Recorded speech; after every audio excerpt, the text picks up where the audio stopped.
चार प्रकार ना है। एक तो कानूनी समानता हो गया, सामाजिक समानता, आर्थिक समानता और राजनीतिक समानता। ये तो डेमेसेज तो लिखवाना है ना, ये तो हम चर्चा ना किए थे। हाँ, वो कानूनी समानता के लिए लिखवाए होंगे क्वेश्चंस को। ठीक है।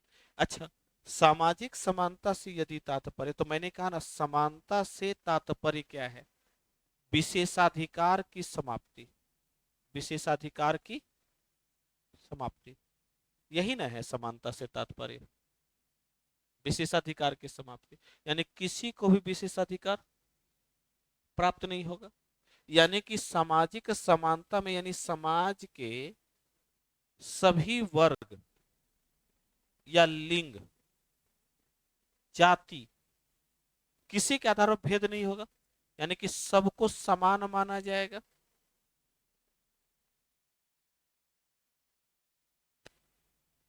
नहीं, तो इस आधार पर यदि बांटें सामाजिक समानता को, तो हम दो भागों में बांट सकते हैं सामाजिक समानता वाली स्थिति को।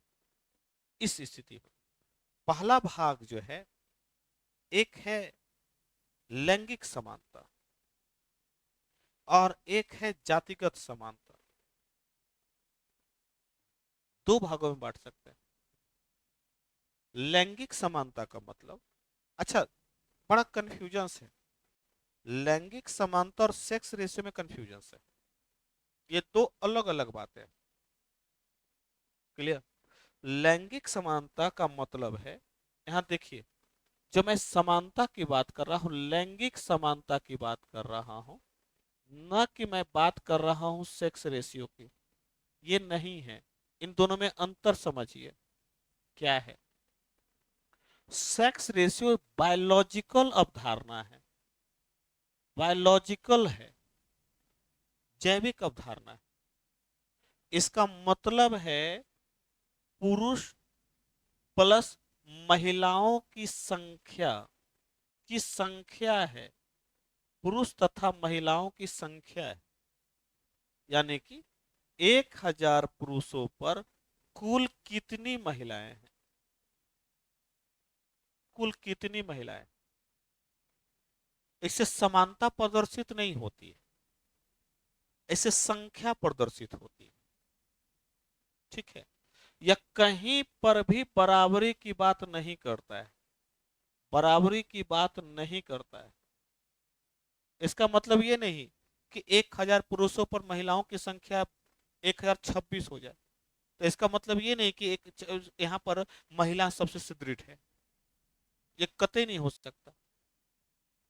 केरल में महिलाओं की संख्या ज्यादा है, तो इसका मतलब ये थोड़े ना कि वहां डोमेस्टिक वायलेंस नहीं होता होगा या ह्यूमन ट्रैफिकिंग नहीं हो रहा है। ये थोड़े ना है कि वहां का बारात जो है महिला के घर न जाकर के महिला बारात लेकर के जा रही है। ये थोड़े ना है। ये सारी इसका मतलब बराबरी की बात है ही नहीं। इसका मतलब है संख्या। क्लियर? इसका मतलब होता है अधिकार समान दोनों। तो किसको अधिकार? तो लिंग के आधार पर, यानी कि मेल को भी और फीमेल को भी बराबरी का अधिकार। यह सांस्कृतिक अवधारणा है, सांस्कृतिक और सामाजिक अवधारणा है कि हम महिला और पुरुष में किसी प्रकार का भेद नहीं करेंगे। यह दोनों बराबर होगा। जितना पुरुषों को अधिकार होगा उतना ही महिलाओं को अधिकार होगा। अगर पुरुष यदि कार्य करता है, पुरुष कार्य करता है, अब पुरुष को यदि महीने का 5000 रुपया वेतन मिल रहा है, तो ऐसा नहीं है कि महिलाओं को भी उतना ही वेतन, महिलाओं को कम वेतन दिया जाए। महिलाओं का भी वेतन जो होगा वह 5 ही के होगा। इसका मतलब ये नहीं कि पुरुषों को ज्यादा दिया जाए, लेकिन ऐसा होता दिखता नहीं है। जो अपने आप को सभ्य कहता है और कहता है कि मैं सबसे ज्यादा मॉडर्नाइज्ड हूं, बड़ा देखो, तो हम बराबरी की बात करते हैं बॉलीवुड, आज भी वहां पर के एक्ट्रेस का जो इनकम है वह पुरुषों से कम है, एक्टर की अपेक्षा कम है। आइए बराबरी की, इसीलिए वहां पर भी आपको असमानता दिखेगी। शाहरुख खान बड़ा एक अच्छा एक बयान दिया था कि नहीं जी, हमारी मूवी में पहले एक्टर का नाम आता है, बाद में एक्ट्रेस का नाम आता है, कभी गौर करना। एक्टर का नाम पहले आएगा, एक्ट्रेस का क्यों नहीं? ज्यादातर मूवी है जो पुरुष प्रधान ही क्यों बनती, स्त्री प्रधान क्यों नहीं बन पाती? स्त्रियों को सिर्फ भोग वस्तु के रूप में डांस करने के लिए रख रखा होता है, और कुछ के लिए नहीं। तो कोई रोल नहीं है, आप न भी रखिएगा तब भी मूवी बन जाएगी। लेकिन जानबूझ करके उसको भोग वस्तु के रूप में प्रस्तुत कर रखा है। क्लियर? इसीलिए यहाँ अधिकार की बात हो रही है, न कि संख्या बल की बात हो रही है। इन दोनों में अंतर समझिए। अब सोचिए, यह व्यवस्था अब यह जो है लैंगिक समानता को स्थापित करने के लिए, अब याद कीजिए अनुच्छेद 15, केवल धर्म जाति लिंग वंश के आधार पर भेदभाव नहीं किया जाता, लिंग का भी उल्लेख है। ठीक है, यानी कि सबको समान अधिकार दिया जाएगा। अनुच्छेद 39, समान कार्य के लिए समान वेतन का उल्लेख है। नहीं, चाहे पुरुष हो चाहे महिला। हाँ, ये जरूर है कि महिलाओं को कार्य स्थल पर सुरक्षा प्रदान करेंगे आप, सुविधाएं देंगे, क्योंकि महिलाओं का बॉडी अलग रिएक्ट करता है। जब मां बनेगी तो उसको मात्र लाभ देंगे, वो फिजिकली वर्क उतना नहीं कर सकती है, इसलिए कार्य करने के घंटे को कम करेंगे। तब कहेंगे ये तो असमानता हो गई। नहीं, उसके बॉडी के आधार पर यह कि उसको तैयार करना पड़ेगा अपने आप को। जो माँ का सुख प्राप्त कर रही है, तो जो बच्चा जो जन्म दिया है उस बच्चे की डिपेंडेंसी पूरी तरह से महिला पर है। अगर वो लगातार काम करेगी तो बच्चे का डेवलपमेंट नहीं हो पाएगा, और अगर ये नहीं हुआ डेवलपमेंट, तो फिर आने वाली पीढ़ियां फिर क्या होगी? इसीलिए समाज में महिलाओं को लैंगिक समानता स्थापित करने पर जोर दिया गया है, और कानून में भी। और याद कीजिए, तो भारतीय समाज में सनातन संस्कृति में महिलाओं को तो नारी सर्वथा पूज्यंते जैसी अवधारणा से विभूषित किया गया। हाँ, ये अलग बात है कि वर्तमान में या अन्य में भी नारी सर्वथा पूज्यंते की कितनी बार आलोचना भी हुई, कि कहते हैं कि यहाँ तो हम देवी की पूजा करते हैं, और वही देवी का कहीं रेप हो रहा है, तो कहीं डोमेस्टिक वायलेंस से प्रभावित है, तो कहीं और है। इसका मतलब ये नहीं है कि आप इसको दरकिनार कर रहे हैं। क्लियर? इसे लैंगिक समानता, अच्छा, बड़ा विचित्र स्थिति है। जो देश लैंगिक समानता को प्रधानता देता है, जो देश नारी सर्वयता पूज्यंते पर जोर देता है, पूज्यंते की बात करता है, उस देश का जो इंडेक्स है महिला लैंगिक समानता, जेंडर गैप इंडेक्स, जो इंडेक्स है उस दयनीय है। घट कर कितना है? 135 के आसपास, जेंडर गैप इंडेक्स का, जो डब्ल्यू वर्ल्ड इकोनॉमिक फोरम के द्वारा जारी किया जाता है, विश्व आर्थिक फोरम के द्वारा जारी किया जाता है। आइए क्वेश्चन आया हुआ भी था कि किसके माध्यम से है जो इंडेक्स जारी किया जाता है लैंगिक समानता का। क्लियर? और उसमें भारत का स्थान बड़ा दयनीय है। तो इसका मतलब ये नहीं है कि सरकार ने, तो लैंगिक समानता से क्या, अगर मैं इसको डायमेंशंस बनाऊं, लैंगिक समानता से डायमेंशंस यदि तैयार किया जाए, तो सबसे पहला प्रश्न आता है परिचय। क्या कहना चाहते हैं आप? नहीं, संविधान इस संबंध में क्या कहता है? ऐतिहासिक पहलू क्या है? क्यों इसकी आवश्यकता पड़ी जी लैंगिक समानता की बात? क्यों आवश्यकता पड़ी, ध्यान रखिएगा। तो आपको यहां से उठ करके आना पड़ेगा, प्राचीन से मध्यकाल और मध्यकाल से होते हुए आधुनिक काल आना पड़ेगा। महिलाओं की स्थिति को देखना पड़ेगा आपको, तब जाकर के क्लियरिटी आएगी लैंगिक समानता को लेकर के आपको। फिर यहां से आपका इस संबंध में सरकार द्वारा क्या प्रयास किए जा रहे हैं,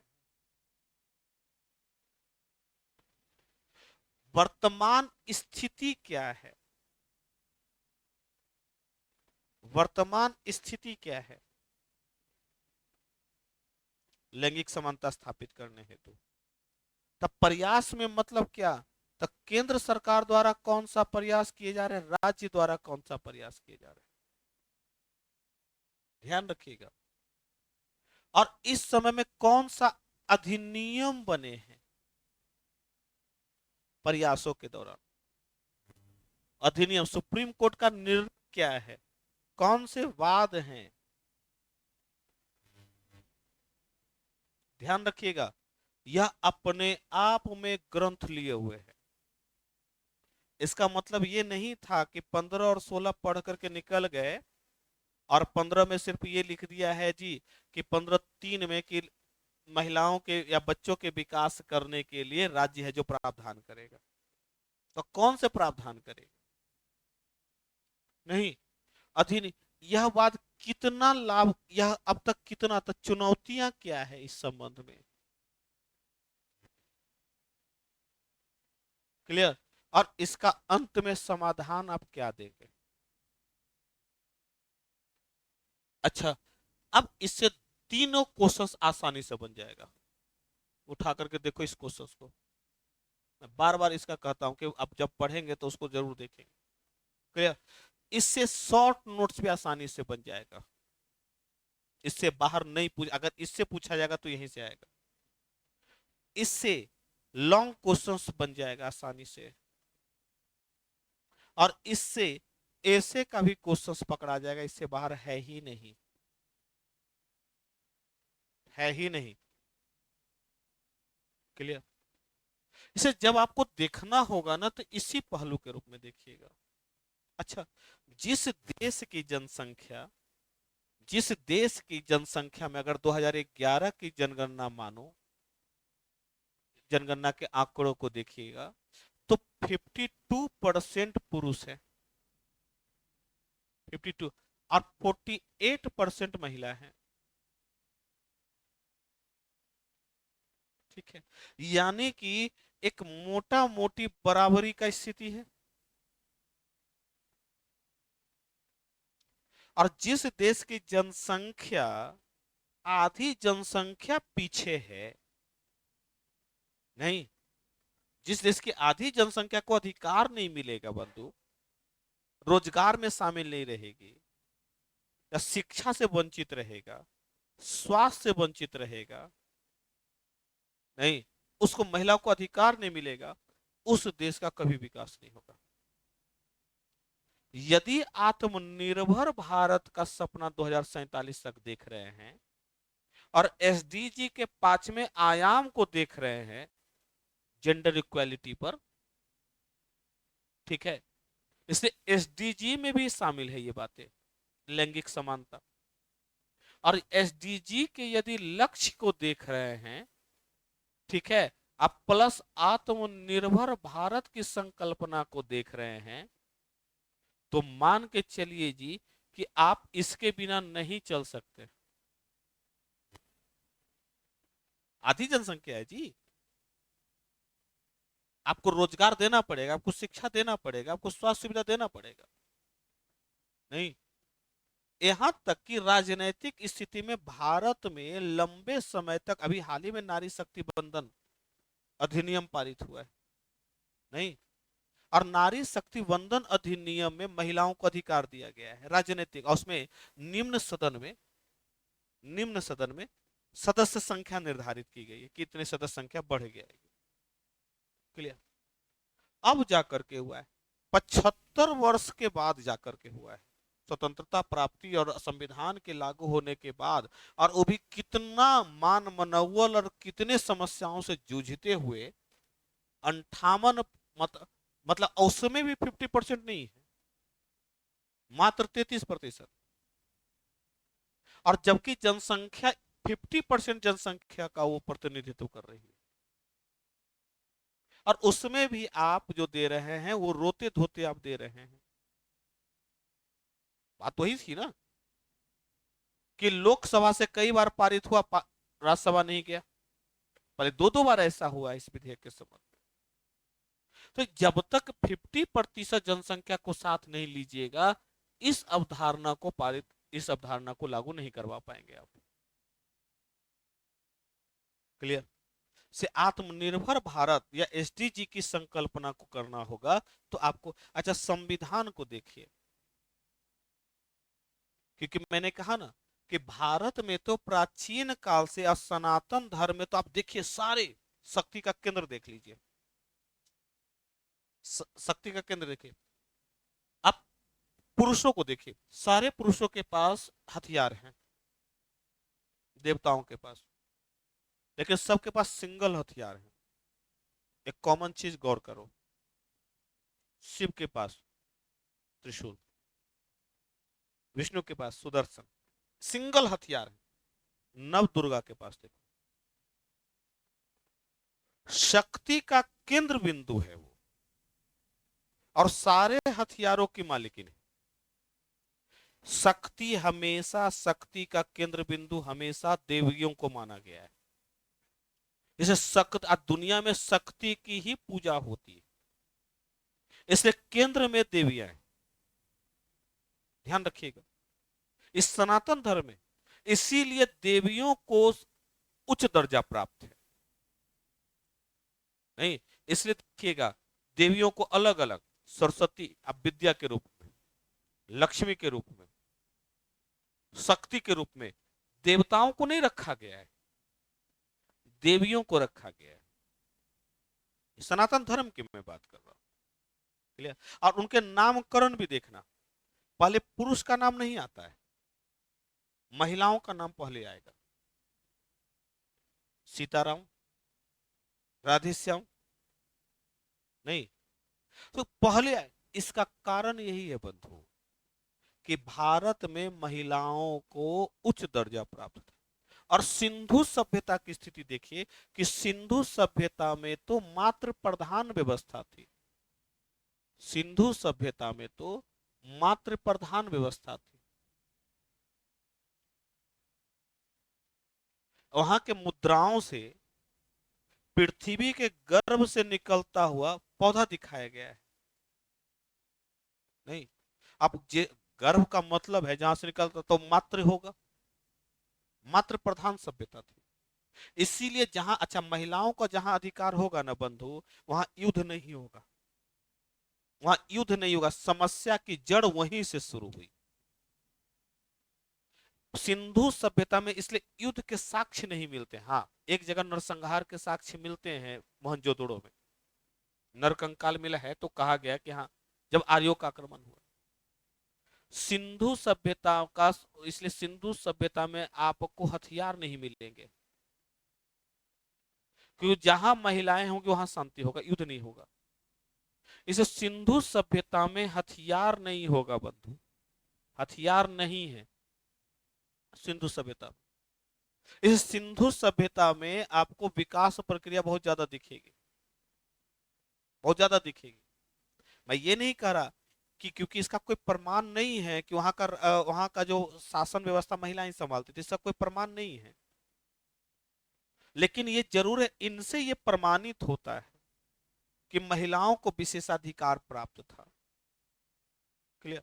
और जैसे ही सिंधु सभ्यता पर हमला होना शुरू हुआ, आर्यों का हमला हुआ, यहां से पलायन जैसी, रीमाइग्रेशन जैसी स्थिति शुरू हो गई, रीमाइग्रेशन शुरू हो गया। और क्योंकि अब इनको लड़ना था, यहां से समाज, शहर से समाज उठ करके ग्रामीण में बदल गई, और ग्रामीण समाज कबीलाई हो गया। कबीलाई समाज हो गया। और कबीलाई समाज की विशेषता होती है बंधु, शक्ति। वो लड़ करके सत्ता प्राप्त करता है। इसलिए अफगानिस्तान में देखिए लड़ाई हमेशा होती, जहां कबीलाई समाज होगा ना वहां लड़ाई होगी। इसलिए इस्लामिक कंट्री में सबसे जल्दी आपको ज्यादा लड़ाई दिखेगा, क्योंकि वहां का समाज कबीलाई समाज है। उन्हीं के बीच में लड़ाई होती रहेगी सत्ता स्थापित करने के लिए। कबीलाई समाज में हमेशा लड़ाई होती रहेगी, शक्ति प्रदर्शन होता रहेगा। क्लियर। ऋग्वैदिक काल में यही होता रहा। और यहां से होते हुए कबीलाई समाज होते हुए, कबीलाई समाज जहां शक्ति का उद्देश्य उल्लेख था, तो यहां पर फिजिकल प्रदर्शन ज्यादा होने लगा, मांसल प्रदर्शन होने लगा। और क्योंकि प्रकृति ने इस तरीके से निर्मित किया है कि पुरुषों को शारीरिक शक्ति ज्यादा दिया है, इसे सुरक्षा की जिम्मेवारी अपने आप पुरुषों की होती चली गई। सुरक्षा की जिम्मेवारी अपने आप। और जब सुरक्षा की जिम्मेवारी अपने आप आती जाएगी ना बंधु, तो शक्ति अपने आप उसमें केंद्रित होता चला जाएगा कि हम सुरक्षा दे रहे हैं तो शक्ति मेरे में केंद्रित होगा। इसलिए शक्ति का केंद्र बिंदु ये बनता चला गया। शक्ति का जो केंद्र बिंदु है वह ये बनता चला गया फिजिकली। और वह कहां आ गया? तो फीमेल पर, पुरुषों पर। तो कबीलाई समाज से होते हुए समाज उत्तर वैदिक सभ्यता से, पूर्व वैदिक सभ्यता से होते हुए समाज उत्तर वैदिक सभ्यता में आ गया। और उत्तर वैदिक सभ्यता से क्योंकि अब लड़ाई शुरू हो गई, अब साम्राज्य का निर्माण होने लगा, जनपद महाजनपद में तब्दील हो गए। और उसी महाजनपद में एक जनपद था मगध। अच्छा, दुनिया में क्योंकि मैंने कहा ना कि लड़ाई का दौर शुरू हुआ, साम्राज्यवादी प्रवृत्ति बढ़ी, तो इधर भी, तो विदेशों में भी यही चल रहा था। वहां भी लड़ाई हो रही थी। तो उधर सिकंदर जैसे लोग का उदय हो गया। अच्छा, भारतीय ग्रंथों में कहीं सिकंदर का उल्लेख नहीं है, यह आश्चर्यजनक पहलू है। सिकंदर का उल्लेख सिर्फ और सिर्फ यूरोपियन ग्रंथों में है। उसने सिकंदर को महान बना दिया। सिकंदर की क्षमता थी नहीं भारत में लड़ सकता था, वो तो वहीं तक रह गया था। वो चंद्रगुप्त की सेना से नहीं लड़ सकती थी सिकंदर की सेना। लेकिन क्योंकि विदेशों को जीता, तो अब भारत को जीत ही नहीं पाया, तो कैसे मानेंगे। लेकिन फिर भी सिकंदर को विश्व विजेता घोषित कर दिया। और उसके आधार पर स्लोगन बनने लग गए कि देखो जी, एक यूनानी यानी यूरोपियन, क्योंकि ग्रीस का रहने वाला था, ग्रीस यूरोप का पार्ट है, एक यूनानी यानी यूरोपियनों ने पूरी दुनिया को जीता। एक अवधारणा क्रिएट हो गई। क्योंकि यहां से आक्रमण का दौर शुरू हुआ, और आक्रमण के दौर में अधिकार, क्योंकि सुरक्षा की जिम्मेवारी होती है, तो सुरक्षा पुरुष में केंद्रित होती चली गई। तो यहां तक आते आते आप समझिएगा कि व्यवस्था पुरुष प्रधान समाज की क्रिएट हो गई। पुरुष प्रधान समाज बनता चला गया। और पुरुष प्रधान समाज देखिएगा तो हमेशा आपको, तो जब आपको यहां तक मौर्य काल हो, गुप्त काल हो, सभी काल तक होते हुए पुरुष प्रधान समाज वर्तमान तक यही स्थिति रही। क्योंकि इसी दौर में लड़ाई का दौर, हिंसात्मक दौर शुरू हुआ। और याद कीजिएगा, गुप्त काल में हुनों का आक्रमण हुआ था, गुप्त के समय में। और क्योंकि उसके बाद तुर्कों का आक्रमण हुआ, अफगानियों का आक्रमण हुआ, तब बड़े पैमाने पर मारकाट मची। और उसमें सबसे ज्यादा प्रभावित होने लगी तो महिलाएं। इसे महिलाओं का, क्योंकि हिंसात्मक समाज होता चला गया, तब महिलाओं की सुरक्षा एक बड़ी चुनौती आ गई। तो कहा गया कि हिंसा हो रहा है, महिलाओं की, तब बच्चियों का जन्म लेना एक अभिशाप समझा जाने लगा। और जौहर जैसी समस्या क्रिएट हो गई कि पुरुषों को, क्योंकि आक्रमणकारियों से महिलाओं को बचाना था, तो जौहर जैसी, राजपूत काल में जौहर जैसी अवधारणा क्रिएट हो गई। क्योंकि उसके पुरुष लड़ते थे, वो मारे गए, तो उन महिलाओं की सुरक्षा कौन करेगा? सैनिकों के महिलाओं की सुरक्षा कौन करेगा? तो उन्होंने अपने शरीर को पवित्र बनाए रखने के लिए आत्मदाह जैसी अवधारणा क्रिएट कर दिया। क्लियर। और इसे बड़े पैमाने पर महिलाओं की स्थिति और दयनीय होती चली गई। उनका घर से निकलना दूभर हो गया। शिक्षा तो दूर की बात हो गई, कार्य तो दूर की बात हो गया। क्लियर। तो महिलाओं की स्थिति वहां से जो शुरुआत हुआ, उससे महिलाओं की स्थिति दयनीय होती चली गई। और ध्यान रखिएगा, अंतिम स्थिति तो यही आई कि पुरुष इतना प्रभावी होता चला गया कि अब महिलाओं को, क्योंकि सुरक्षात्मक, एक खूंटा से दूसरे खूंटा में बांधा जाने लगा और कम से कम उम्र में महिलाओं की शादी की जाने लगी। 10 से 12 साल में महिलाओं की शादी होने लगी। तो बाल विवाह, बालिका विवाह क्रिएट हो गया उन समस्याओं से। और उसका प्रयोग किया कट्टरवादी लोगों ने, दुरुपयोग किया कट्टरवादी लोगों ने। और इसके कारण, क्योंकि महिलाओं को उसको धर्म से जोड़ना शुरू कर दिया, हर बात को धर्म से जोड़ना शुरू कर दिया। और इसीलिए महिलाओं की स्थिति, और तो सती प्रथा बढ़ गई, विधवा पुनर्विवाह रुक गया, ये कई प्रकार की समस्या, शिक्षा से वंचित होती चली गई, ये कई प्रकार की समस्याएं।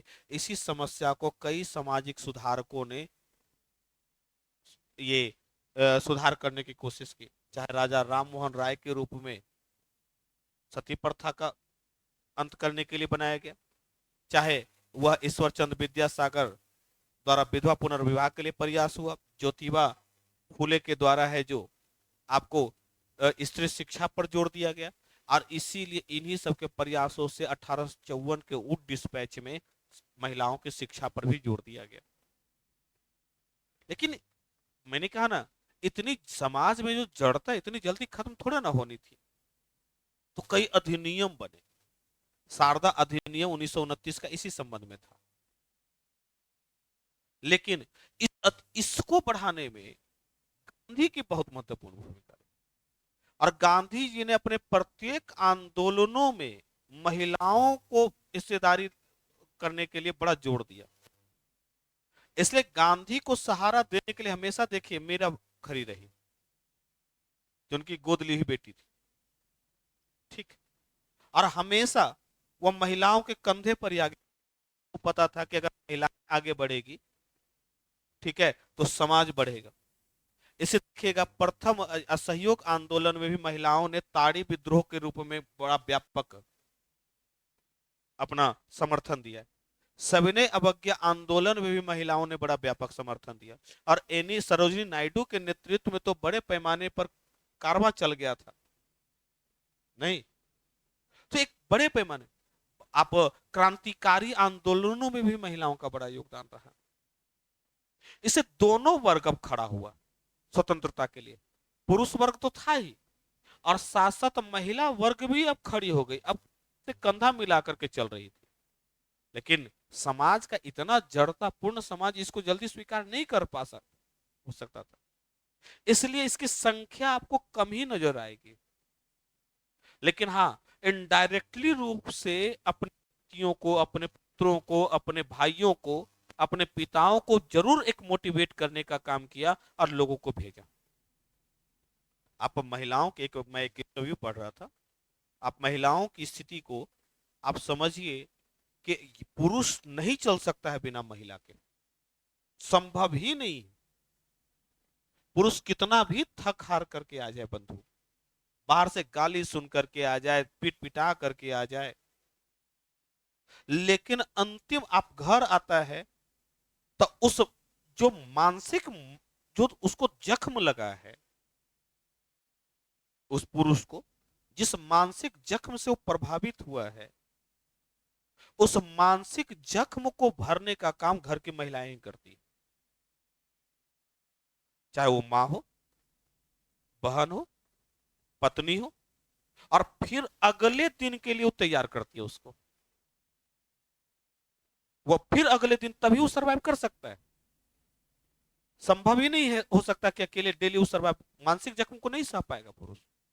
और लगातार महिलाओं की भूमिका इस रूप में नहीं है कि महिलाएं लगातार है जो आप रोजगार में भेज रहे हैं या शिक्षा में। महिलाओं के बिना समाज की प्रगति संभव ही नहीं। लेकिन बात है ना कि उनकी भूमिकाओं को नकार दिया जाता है। इस भूमिका को तो आप देख रहे हैं कि रोजगार में महिलाओं की संख्या कितनी है? संख्या बल तो देख रहे हैं आप।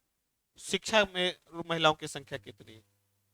ठीक है, राजनीति में महिलाओं की लेकिन इस रूप में महिलाओं के योगदान को कोई देख ही नहीं पा रहा है।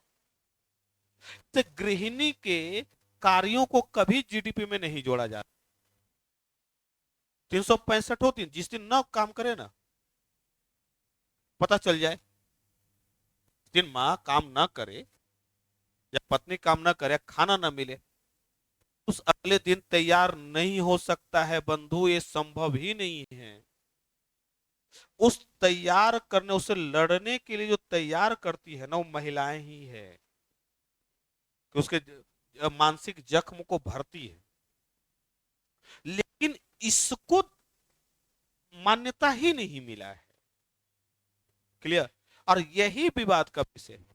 ये विवाद भी कहिए, घरेलू हिंसा का एक बड़ा कारण ये भी हो जाता है, और भी से कारण है। तो इसको कहते हैं कि स्थिति देखिएगा, तो इस समय समय पर महिलाओं के लिए कई कार्य किए गए। स्वतंत्रता प्राप्ति के बाद तो याद कीजिए, संविधान में लिख दिया गया, संविधान में लिख दिया गया, और संविधान में लिख करके कह दिया कि लैंगिक समानता के आधार पर भेद सब बराबर है। और इसको बढ़ावा देने के लिए राज्य सरकार काम करेगी, केंद्र और राज्य दोनों, राज्य काम करेगा, और इसको डीपीएसपी में लिख दिया। चाहे वह नारी शक्ति बंधन हो, या कार्यस्थल पर यौन सुरक्षा अधिनियम हो, ऐसे कई सारी योजनाएं, मातृ वंदना योजना हो, जननी सुरक्षा योजना हो, बालिका पोशाक योजना हो, बालिका साइकिल योजना हो, कई सारी योजनाओं का संचालन होने लगा। ठीक है, इसका मुख्य उद्देश्य यही 35%, यही 48% को मुख्य धारा में लाने की बात हुई। ठीक है, कहां चला गया?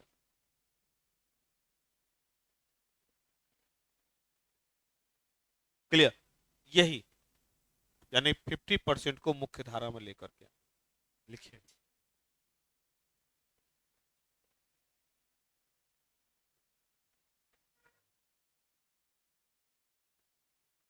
हेडिंग दीजिए लैंगिक समानता। क्या कुछ लिखवाए भी है?